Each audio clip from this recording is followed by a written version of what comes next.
I went from a stay-at-home mom of 16 years to a junior software engineer within 1 year. And I did it in my 40s, which sounds impressive. And I can see why a lot of people think that, because it is difficult to go into tech and to do it in such a short time and to do it at that age. But today I want to talk about the shift I made within that career, about how I got there, what it cost me, what it gave me, and why I chose peace over a bigger paycheck. So if you have ever made a decision or a choice that was right for you, but you could not really explain it to anyone else or to make sense to them, this is for you. Leah, you didn't start tech in the traditional way. How did you get there? So like I said, I was a stay-at-home mom for 16 years. And in that time, I did have my holistic wellness. I've always been passionate about health and fitness. So I did have that. And I did get certified in rational emotive behavior therapy techniques, which I'll touch on later. But I was also raising kids, so my focus was more on that. And I also traveled with the dance crew, so my focus was on dancing.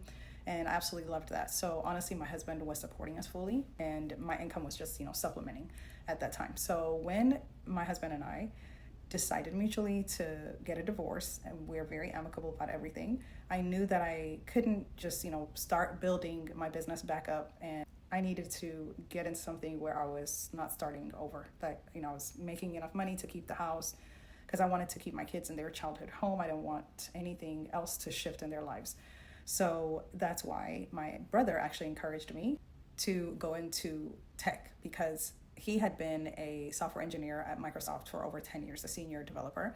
So he encouraged me to go into tech, which at first I was like, no, I can't. I am a creative, and, I love health and fitness.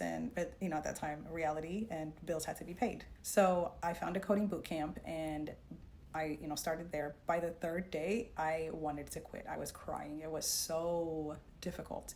And I'm not scared of hard work, but imagine that you come in, hit the ground running, and every 6 weeks, we were learning a new programming language. So 6 weeks of Java, Friday, and then, the sixth week, Friday, you'd have an exam, and then Monday, you're starting the next programming language. So 6 weeks of SQL, 6 weeks of JavaScript, and on and on. So it was very, very difficult. And I was so lucky at the time that honestly, my husband said, okay, just worry about school and I'll support you. And my agreement with him was, hey, let me get on my feet, so that I don't want alimony. I don't want half your 401k at this point. I just want to be able to support myself so that we start over.